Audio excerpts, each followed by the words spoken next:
Hello, and welcome to the Block Explorer. I'm Colin Brightfield. Hey folks, I'm Cash Upton. The Block Explorer endeavors to bring more understanding and awareness to the world of crypto and blockchain. Here we aim to have a thoughtful discussion about the most poignant topics in the blockchain and crypto ecosystem. We'll help you to be more informed and inspired as we navigate this new frontier together. On this podcast, we're here to educate and learn together. So please remember, none of this is financial advice, and investing in crypto can be risky. Awesome. Well, let's dive in. This is our first episode, and the way that we're going to do it is we're going to come over some of the current events that's kind of happening in the crypto world, and then we're going to dive into why blockchain matters and why you should care about crypto. And then from there, we're going to talk about how crypto is really kind of turned a corner recently in the world and has kind of gone mainstream. It used to be more of a subculture, and now we're starting to seeing a kind of tipping point happen with crypto, and we want to acknowledge that and kind of discuss a little bit of the details around that. So without further ado, I would like to talk to my friend Cash about the Ethereum Community Conference that's happening in Paris. Yeah, this sounded like it was something we all wish we were at, and we got to feel like we were there with some of the watching some of the presentations, specifically by Vitalik. So he gave a really great talk about crypto at being able to do more than on Ethereum than just crypto. Why don't you tell us a little bit more about that? Yeah, so I think one of the things that we all know that crypto is useful for is finance. And we probably, most of us, that's kind of where we've entered the space. But blockchain is a technology, right? It's the technology that cryptocurrency uses to function. And blockchain technology is useful for a lot of different things and beyond just finance. Yeah, and this is actually what got me really excited about Ethereum in particular, in learning how it is more than just digital gold like Bitcoin, and really the use cases that we don't even know all of them yet.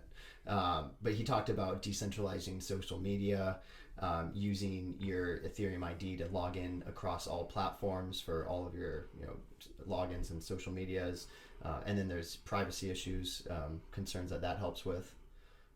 Yeah, I mean, I really like the login issue, right? Because like, how many passwords and usernames do you have to remember right now, like to go do anything? I have a spreadsheet. You have a spreadsheet, or there's like apps that you can use now, but it's like so cumbersome. And then you can also just use like your single Google login or whatever, but then like Google has all that information, or Facebook has all that information, and do you really want to have like Google or Facebook, a centralized authority or centralized company, having, I mean, we've already seen kind of where that can lead. So it'd be great to have, you just have your MetaMask wallet and then you just connect to everything that way, and it's seamless. You just have one key to get all your things that you need.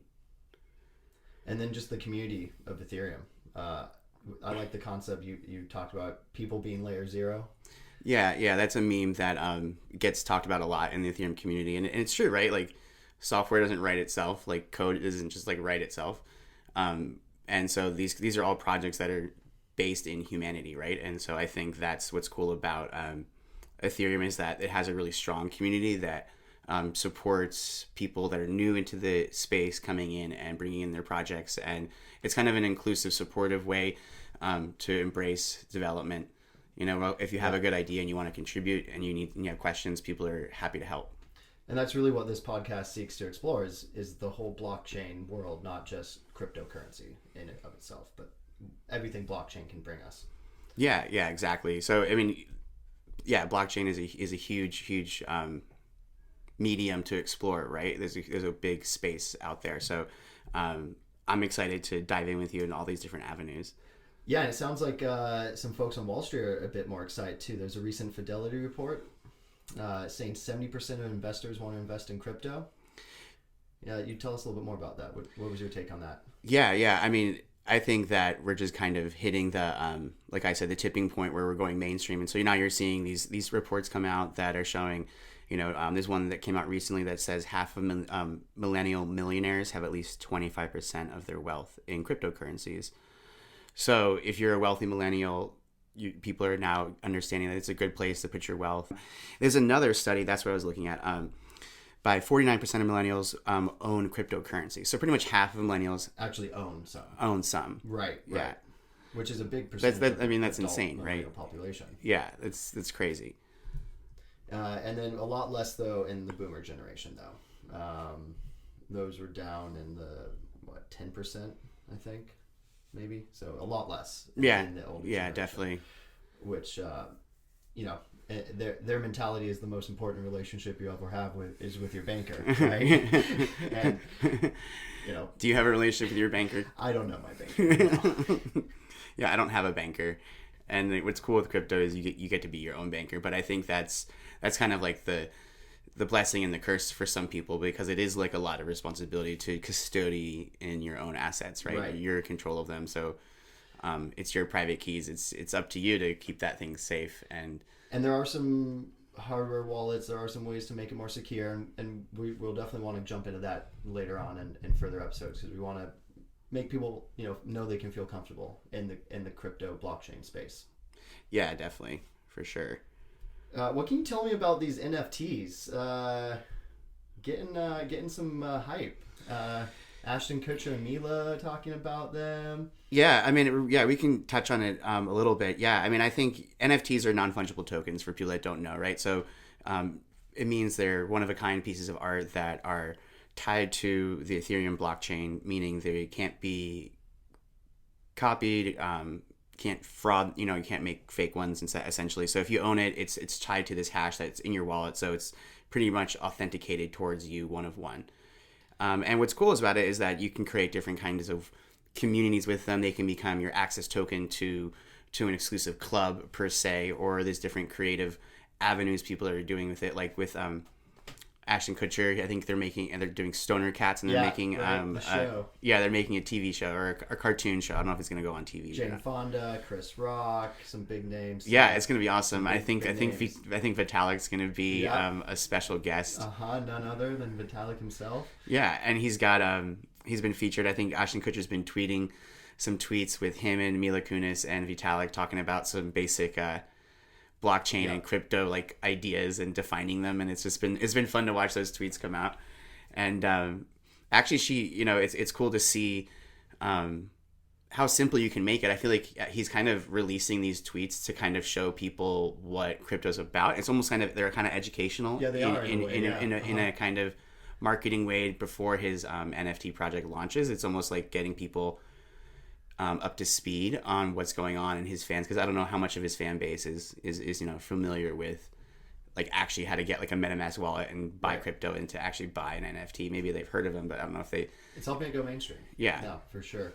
When can you get a cat? You can get a cat tomorrow at 2 p.m. PST time. So I will be trying to mint one. That is Monday. So if you're listening to this after Monday, July 26th, then the cats are probably only available on OpenSea or some other NFT platform, and wonder what the price will be at that point. In line to mint. Yeah. We got the floor price of bulls right now at about 0.29 ETH. Some selling right now for 8 ETH. Just recently sold. Another use of NFTs though is AxeInfiniti, a game on the blockchain. And this is a pretty fun case, because you're actually building up creatures like Pokemon and doing certain things, and the creatures themselves are the NFTs. And lands are going for 4.45 ETH, so like $9,600 for a land to get started, and at least 0.17 ETH for a creature. So people are putting a lot of time and money into this, and they're gaining value. Yeah, I mean, it's pretty wild. I remember, when I was growing up, my parents were like, "What? You're playing video games? This is a waste of time. Like, how do you expect to go do real work? And now you can actually can't make a living playing video games. Yeah, we're all told. But now you can actually. They are, and in like the Philippines, where the cost of living is a little lower, people have actually been quitting their day jobs and making a living on Axie. So people are actually doing it. Yeah, it's incredible. It's really incredible. So let's move on to kind of the main segment here, where we're going to kind of discuss to people like why does blockchain matter? Like, why should you care about blockchain technology? Yeah, what really got us wanting to do the deeper dive is what makes it more than just a cryptocurrency. And so why does blockchain matter? And Colin, you had a good internet analogy that I really liked. Yeah. I mean, if we think about the internet, the first version of the internet was the internet of information, right? So we're collecting information and disseminating it through a network, right? That's pretty much like what the internet has been, right? You look at like the basic examples of that now are social media. So you have, this networks of people that are sharing content, right? Instagram sharing photos, YouTube sharing video content, Pinterest sharing boards, right? So like Twitter sharing blurbs, right? So you're sharing but it's this sharing of information. Whereas you look at crypto and what cryptocurrency is allowing, what blockchain is allowing is Web3 is what people are calling it, and it's internet of value. So now you can transact and send value across the internet in a way that's peer-to-peer that we actually never have been doing. And that's the security that blockchain allows for. Yeah. Because it is so secure that you can now send this value across the internet. Yeah, exactly, right? So when you do a blockchain transaction, like what is a blockchain? Like a blockchain is a chain of computers that are all keeping track of a ledger or of a set of transactions or a set of information, right? And that information is stored on a network of computers anywhere from like 35 to 10,000, whatever it is, right? And so when any change gets made to that set of information, it has to be confirmed from all those computers across the network all at the exact same time. So it's incredibly resistant to hacking into kind of any kind of fraud, essentially. And therefore, it also keeps this really public record, right? Because then that chain of data is posted to a ledger that, or a note of information that everyone can look at in real time and see what's happening. So you can see this wallet sent 2 Ethereum to this wallet, or like this wallet owns this many versions of this NFT, right? Mm-hmm. And it's all out there to see, which in some ways is kind of great, right? Because it has this beautiful transparency. Yep. But in some ways too, if you want these systems to really scale, it's also going to be important to have options for privacy, right? And so that's like one of the things that Vitalik was talking about at ECC was that one of the next steps that needs to kind of be developed is solutions for providing more privacy for people in the blockchain. Interesting. Okay. But anyway, that was kind of like a tangent with the privacy thing. What's crazy is that we don't really know, like how much this is going to change. And like right now, like we tend to think about it as just like money, right? Okay. Like money's going to change, or finance is going to change.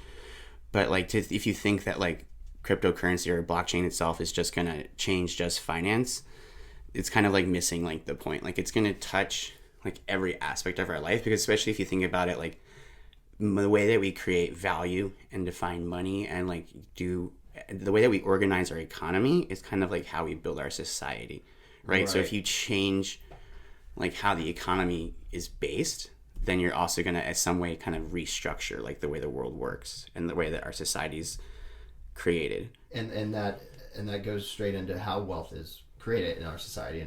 And right now, the central bank, mm-hmm. we have our government that's in charge of the monetary supply.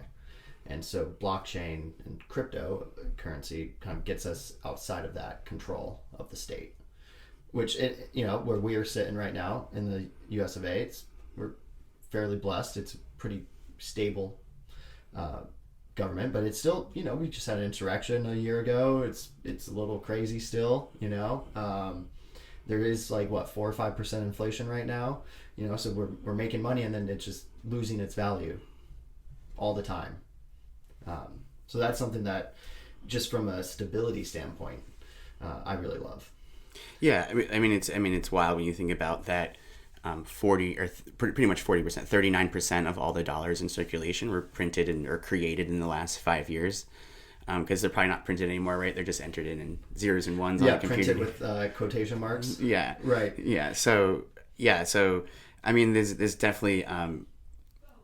It's not a coincidence that cryptocurrency is flourishing at a time when the traditional financial markets are kind of reaching their limit, and we're not really sure what's going to happen. We've never really seen the Fed like print this much money at once, and I mean, just last month, right, we had the inflation report. It was like 5.4% CPI, right, which is the highest it's been since 2008. So. Yeah, we're kind of the U.S. economy is running an experiment here, and we kind of don't know how it ends. So what's cool is that blockchain just offers this. It's kind of like the way to step outside of the current system in a way that gives you not just sovereignty, but a way of financial security and independence that you can't get when you're part of the traditional finance system. Yeah, you have a term that you wrote down. I love it. Eating the internet. Yeah. Blockchain's eating up a lot of other things too. On the Bankless episode of the different states of electronic finance, they talked about a layer of lawyers always getting obsolete when a new internet kind of mode of finance happened. And what blockchain allows for is smart contracts, right? So there's these internet protocols that are establishing the flow of events based on this contract, and you don't need a lawyer to sift through all the documents and to give fees to, and it really opens up a world of access to finance and tools that normally only big time investors would be able to do. Yeah, I mean, exactly. There's a reason they call it smart contracts, right? It's a contract, right? It's a legal agreement, right? So if it's a smart contract, it means like, wow, I guess I don't need a lawyer to write this, right? Or it's written once, right, in code, right, and then it's done. Yep. And I think it's just it's and people ask, well, like that's one of the reasons why blockchain has value, because it's more efficient, right, than having lawyers all like write up these crazy derivatives contracts or options contracts and things like that. I mean, that's super, super expensive, and that's how it used to be done, right? And now you can do the same transactions, you can do all of that without having to have an office with a bunch of lawyers and like all the human resources and all the things that go into actually having like a brick and mortar business. Yeah, all that time, all of people's lives poring over those documents and stuff. That's just something that I get excited about. Yeah, I mean, it's just more efficient, right? It's just better, right? I have a lot of lawyer friends, and there's a lot of good lawyers out there, but if there's a lot of redundant work being done, who doesn't want to save some energy and resources, right? Yeah. I really like I don't know if we're jumping here, but liking this to the second renaissance, and what blockchain is bringing to the world right now. Yeah. I mean, I think it's a really good way to frame just how big of a revolution this is, because I think just as human beings, we tend to underestimate how deep these revolutions will run when they go through our society, and also how quickly they actually will happen once the kind of cat's out of the bag per se, which I feel like it really is when it comes to the crypto world right now and what's happening. And so when you think of the first Renaissance, like what were the main catalysts of the first Renaissance? We had the printing press, right? Which access to information. Access to information. Of information. Yeah, and it's decentralized, right? Like once someone knows how to make a printing press, right, the blueprints of how to make one, right, were out there, and then you could just go to another town and get the resources. And they're actually, in the Middle Ages, they actually had like dukes and earls and lords of certain towns and kings prohibit the building of a printing press, because they were so terrified that they knew that all of a sudden this was a way for information to be spread and they could not control it. It was decentralized. And so then you kind of had these renegade printing press people that would go out in the woods and people make moonshine, today. Yes. They would go into the woods and make illegal printing presses and print out memes of anti-church memes or nobility memes and things. The king as the Leviathan, eating the people. Yeah, they were the first memes, right? Yeah, that's another great thing that we should dive into deeper later too, because the memification without the printing press allowed for. Yeah, exactly. And then you also likened it to then the double entry bookkeeping. Yeah. So you have the two things that we had in the Renaissance, right? So you had the printing press, and then you had double entry bookkeeping. So that means that all of a sudden now it's modern accounting, right? So now you can collateralize assets and you can use those to create loans, right? So now you could have credit. So now it unlocked all this value that was previously locked up and no way to really extract that value from those assets. So those two things happened, right? And that's decentralized too, right? That's a financial technique, right? So it's an idea. And then once that, you can't really like, put that in the bag too, right? That just proliferated and spread too.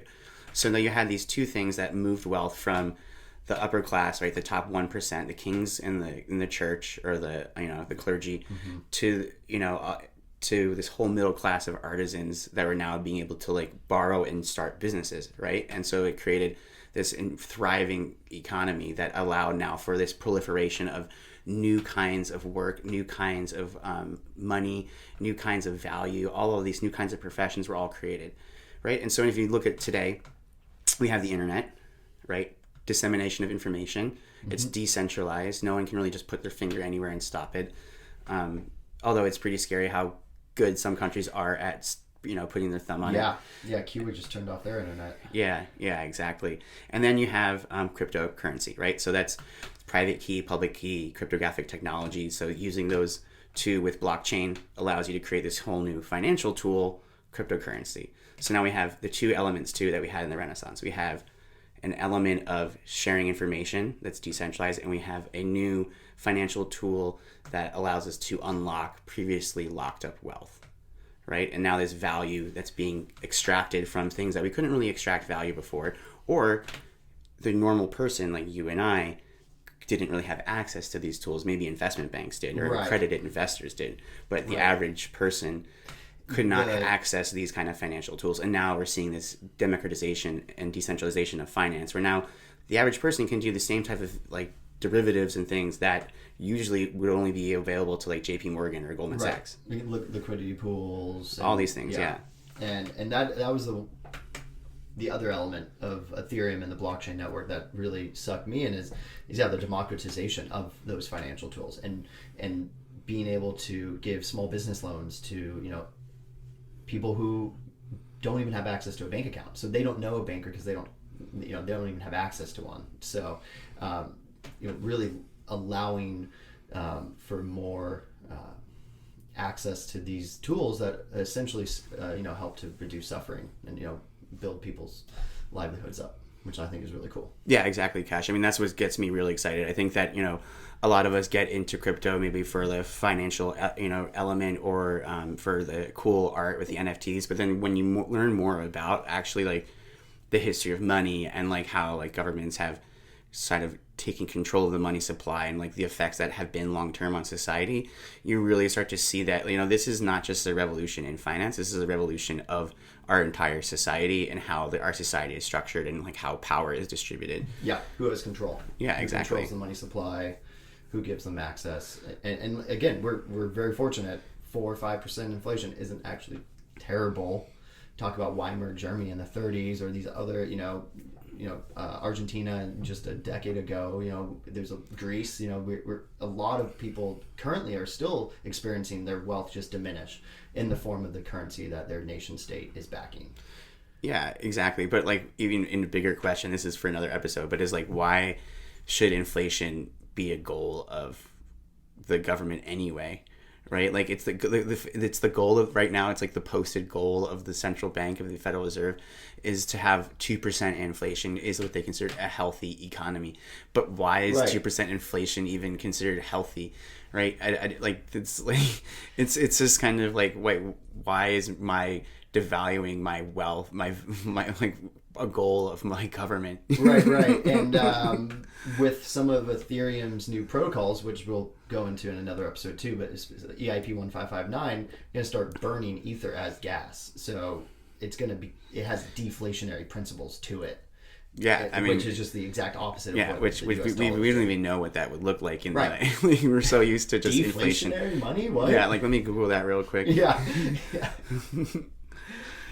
I love it. So okay, we talked about these a few already, but just kind of summing up, why does blockchain matter? If you had to talk about some of the few key points that we'll then dive deeper into in later episodes. Anti-inflationary, just hit it. That's one of the biggest ones, and who has power of the money and that monetary supply. Yeah, and then exactly, it's it kind of goes. That's why I love cryptocurrencies, that it touches upon all these different aspects of like thought, right? We have political science, we have economics, we have micro and macroeconomics, we have philosophy, we have sociology, we have psychology, sustainability, yeah, too. Mining versus staking. Yeah, so I mean, it's really like it's a multidisciplinary field, and really understanding how it touches all these things. So one of the things that I love is that it's really hard to separate economic freedom from political freedom. And, if you look at, some of these countries that have very limited economic freedom, how that inherently kind of limits a lot of their political choices is too. Like, so I think, any way that we can decouple some of the concentration of power with the government over the economy, I think that's a step in more empowerment for the average person. And so I think, why does the government control the monetary supply? Like, that wasn't always the case, right? But a lot of people would have no clue. Like no one even asks these questions. Yeah, right? you ask someone that. Do you even think about like, why does the government get to just print money whenever they want? Like, is that okay? Like, we all just kind of walk around like saying, yeah, sure, yeah, 2% inflation, that's a good idea. But like, we never actually stop and ask like, wait, why is 2% inflation good? Is it really good?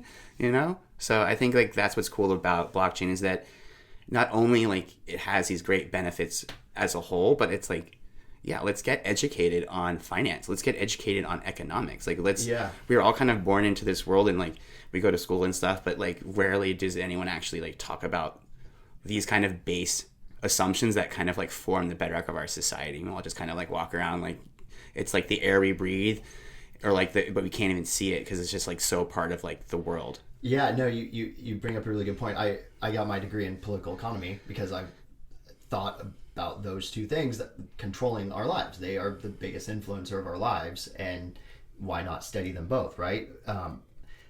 But you bring up a really good point. Why are they in bed together? Why are they so intertwined? Why is, the political thought of the government controlling the money? Like, that's something really interesting to dive into in a further episode. Yeah, definitely. And then another great benefit, that blockchain can facilitate is, we have this renaissance with art, with NFTs, and it's creating a whole new way for artists to directly connect with their fans. Yes. And it kind of gets rid of like this whole middleman thing, and you can really see that there's a whole new opportunity for artists and creators to really build a whole new paradigm when it comes to what it means to create art and what it means to be an artist, what it means to be a creator.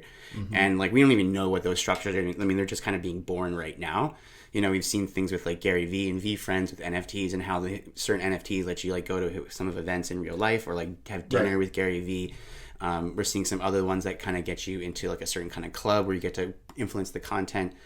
But I mean, we're just kind of seeing the beginning of that, like there's going to probably, I can see like, you can get an NFT and that gives you like access to a certain amount of like concerts in your region per year or something like that. Yep. Or like maybe you get to go to a certain kind of pre or post show event with the artist because you have a certain NFT. So like, I mean, the possibilities are endless. Even just like for artists, musicians, you could have the music itself as the album could be the NFT. And then like you're saying, that gives a lot more economic opportunities to these artists, because labels are now kind of obsolete.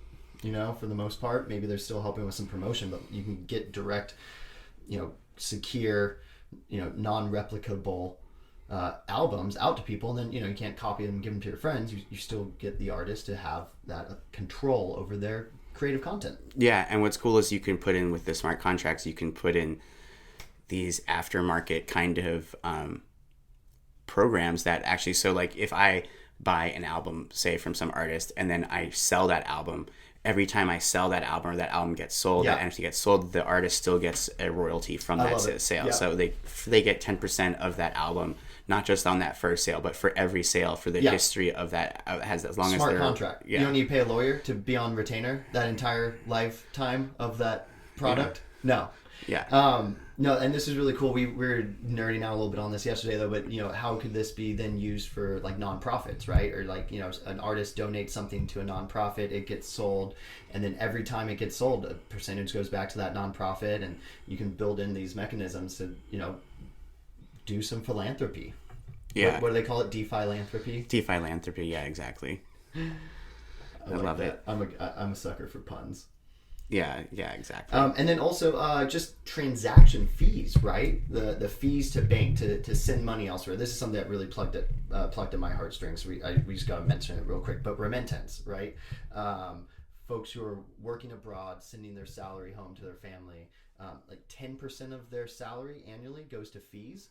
Which, I mean, if we're talking someone that's barely getting by on that, that's 1 month of their life in banking fees. Yeah, that's insane. Yeah, to only have 10%. A month of your life in fees that you're paying to transfer money. Yeah, no, it's crazy. Like, I can't imagine that at all.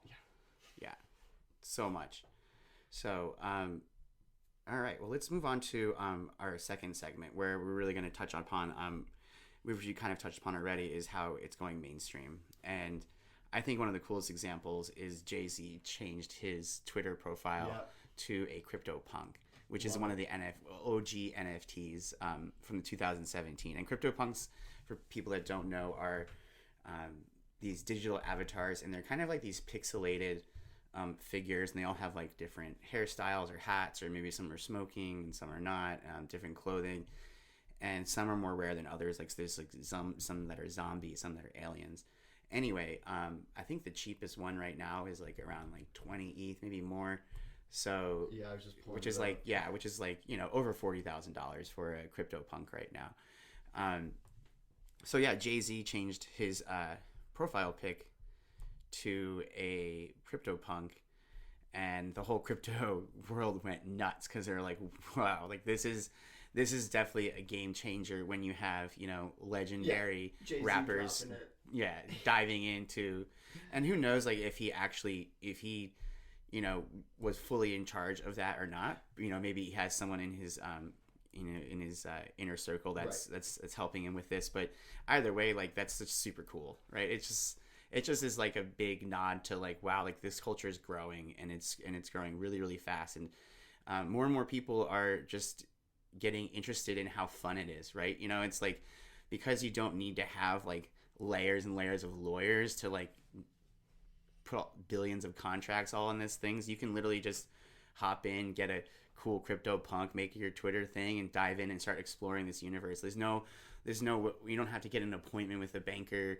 or your brokerage account and to buy an NFT, right? Which to buy a piece of art like that usually, right, you have to go to Sotheby's or some art auction house, and you probably have to show like you're part of some art club, whatever.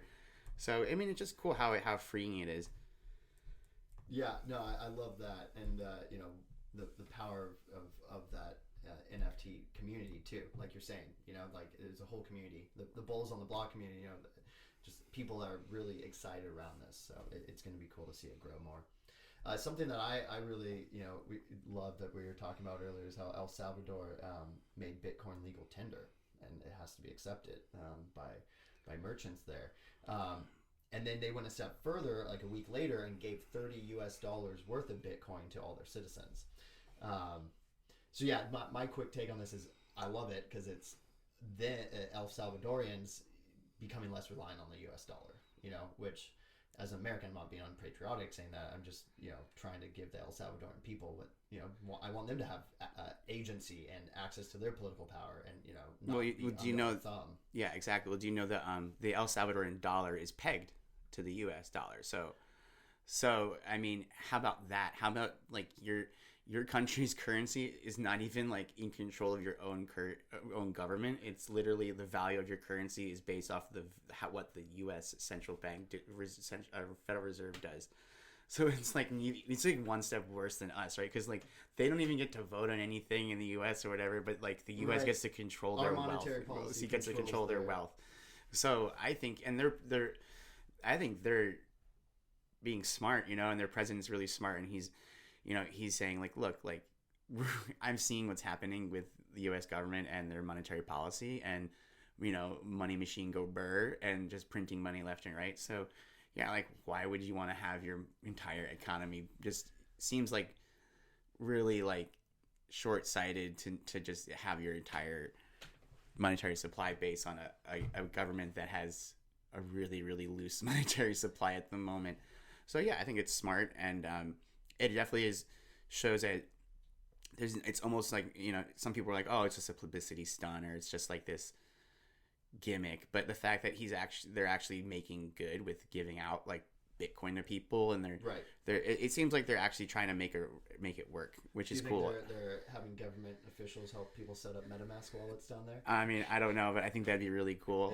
if they need help, I could take a vacation down there and help. Right? Yeah, maybe we should go do some crypto consulting in El Salvador. Hey, that sounds good.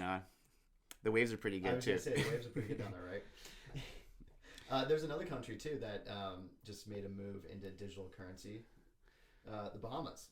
Yeah. Tell me more about that. Yeah, so they call it the sand dollar, the BS or the B dollar sign logo, I suppose, if you want to look at it.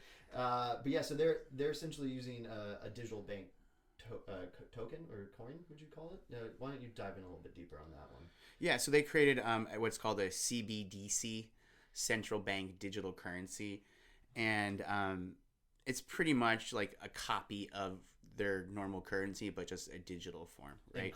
In crypto, right? So, but it doesn't mean it's decentralized, right? Like in the name, central bank digital currency. So this is very much different than the decentralized finance movement that is so popular right now on Ethereum, because there's no one point of authority, one point of control with a decentralized system. With this example, right? A central bank digital currency, it's still a central bank. They still have control over it. The issuance of it, the creation of it. So it's kind of just literally just copy and pasting the normal kind of traditional finance model into a digital version. But as far as actual like conceptual ideological changes to like how the system works, it's really not different. No. So it's kind of and I think this is a really important point, because I think this is going to be a trend that it's going to see, and you're seeing a lot already, but it's only going to proliferate. Is there's a centralization to decentralization spectrum when it comes to the crypto world or digital currency world. And just because something is digital doesn't mean it's decentralized. And just because something, is a cryptocurrency doesn't mean it's necessarily like not controlled by one central authority, right? So which goes into the different values of different crypto. Yeah, exactly. So and what's different, right, is that we're trying to get away. Well, my goal is to get away from the centralized, monetary supply, right? Yeah. That's kind of what we're framing we've explored that's kind of, one of the reasons that we have some of these issues, and we'll explore that more. So I'm really excited to see, these more decentralized things occur, but I also understand that there is a spectrum, and like certain products are just going to be better kind of in a more medium, or like I would call like decentralized light. But a centralized banking digital currency like this one it's important to remember that it's still centralized. It's still run by the government. They could take, they can do whatever they want with it. Right. Whereas in the El Salvador situation, they're using Bitcoin, so they're not. Yeah. So Bitcoin's a private currency essentially, right? So it's like. It's a very different example, right? Because the government of El Salvador has no control over the monetary supply of Bitcoin. Whereas the Bahamas, if they're like, we need some more sand dollars, they literally can just create some more with a couple keystrokes, couple clicks, and they got any more. Right. No, that would be really interesting. I'm excited to see what progresses more in El Salvador, because like you're saying, if the political power is tied less to the economic infrastructure in the state, then could the people have more agency? And I'm really excited for that. You had a funny Olympic story. You've been watching the Olympics? Yeah. My favorite team is Ethiopia. Yeah.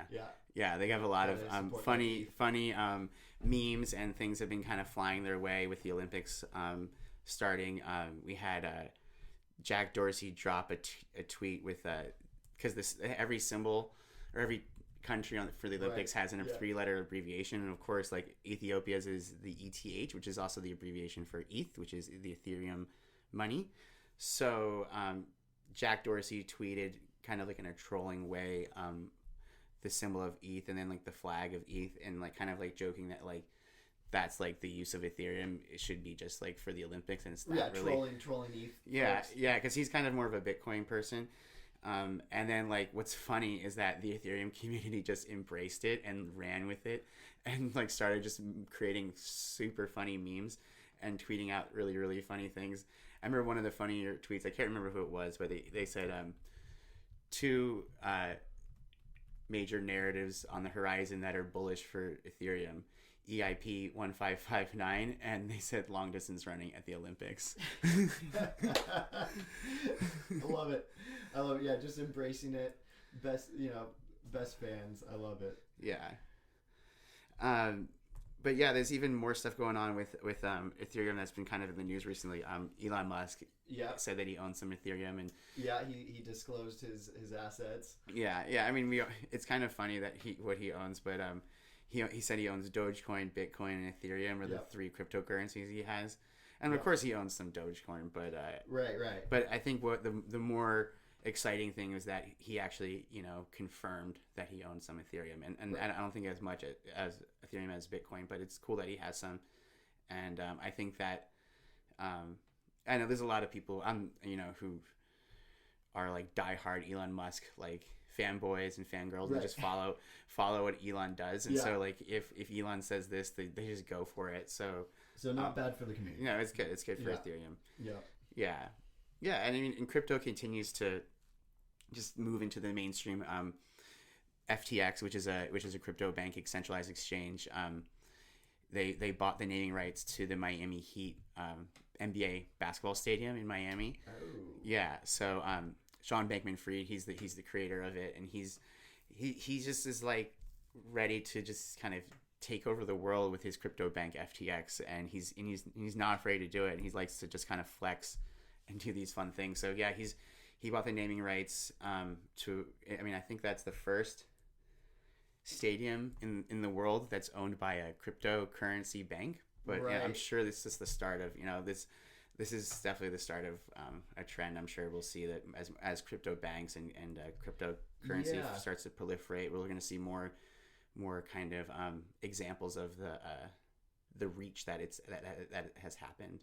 And without going too far down the rabbit hole, how would you explain to our listeners what is FTX, like being a cryptocurrency bank? Are they a centralized entity? Are they decentralized? What So they're a centralized bank. So it's like a way for you to, if you have your normal bank and you want to buy some crypto assets, you can use FTX, and it's essentially a bridge from the fiat world to the crypto world. Gotcha.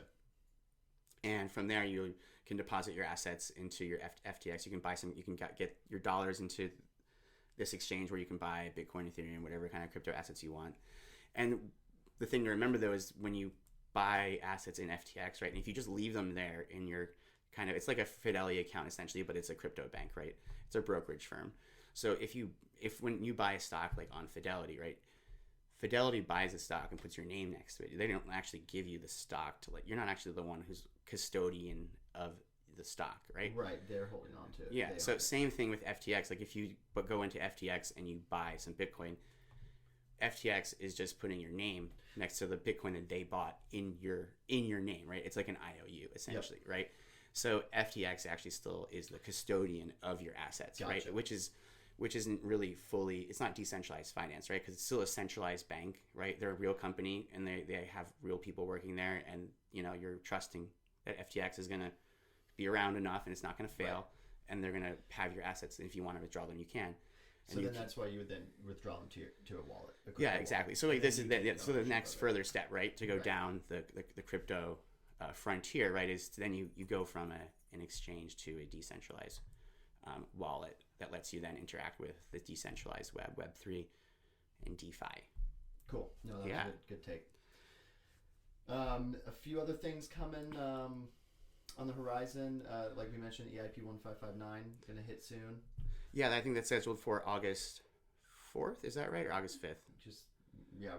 First week of August. Yeah, it's coming up, and so that's really bullish for Ethereum, because now there's a different change in how the fees get distributed and how they're actually burned. So the Ethereum is leaving the ecosystem. Yep, playing into that deflationary. Yeah, exactly. And then we have some layer 2s that are supposed to be launching soon. So we have Arbitrum and Optimism, which are solutions for scaling. So meaning right now, if you try to do some transactions on Ethereum, it tends to be a little slower and a little expensive sometimes due to gas fees. And gas fees are the transaction fees, essentially, that you pay to get your transaction through the layer of the blockchain. And what Arbitrum and Optimism and some of these other scaling solutions will let you do is that you can get this transaction through on these other layers, other parts of the ecosystem that are cheaper, and then keep your assets there and not spend so much on the fees. Yep, and yeah, so layer one is essentially just going to become roll-ups, a lot less that you and I would be doing on average things. Yeah. I mean, it's kind of going to go towards people with bigger accounts or people that really need that really high level of security, and so you're will pay more for more security, essentially. And I guess is the reason why layer 2 is less secure than layer 1 if they're both on the Ethereum blockchain? Yes, but there's different validation procedures. Gotcha. Okay. And then you have to remember too, every layer of smart contract you add on is a layer of risk, right? Because you're trusting that code interacts with that code. So, the risk kind of multiplies every kind of money Lego you add. And then you're trusting a layer of code and also whatever validation procedures they have in that layer. Gotcha. So like Arbitrum, you just be trusting that layer of code as well. Yeah, on top of Ethereum. Gotcha. Yeah. Okay. I like that. God, I think that's most of what I wanted to talk about for going mainstream. Any other thoughts on your end? I'm just really excited to get a stoner cat, Yeah, I know, right? I was going to say, what are you most excited for in the week coming up? Well, we got Bears minting soon too. Yeah, we got Bears on the Block, which is a spin-off of the Bulls on the Block NFT, which should be fun. And we have stoner cats with Ashton Kutcher, and possibly Vitalik is going to have some kind of role in that. So there's a lot of fun things on the horizon. Yeah. Well, that's it for today, and we hope that you enjoyed our first episode. Yes, sir. Thank you for enjoying the world of blockchain with us, and remember that crypto is risky. Yeah, and remember that crypto is also changing the world, and we want to help you to adapt skillfully, so please subscribe, and please leave us a review, and we look forward to sharing our next episode with you. Awesome. Thank you. Hey, cheers. Cheers. Block Explorer, getting swifty on the Block Explorer. Where's my NFTs and my homies on the Block Explorer?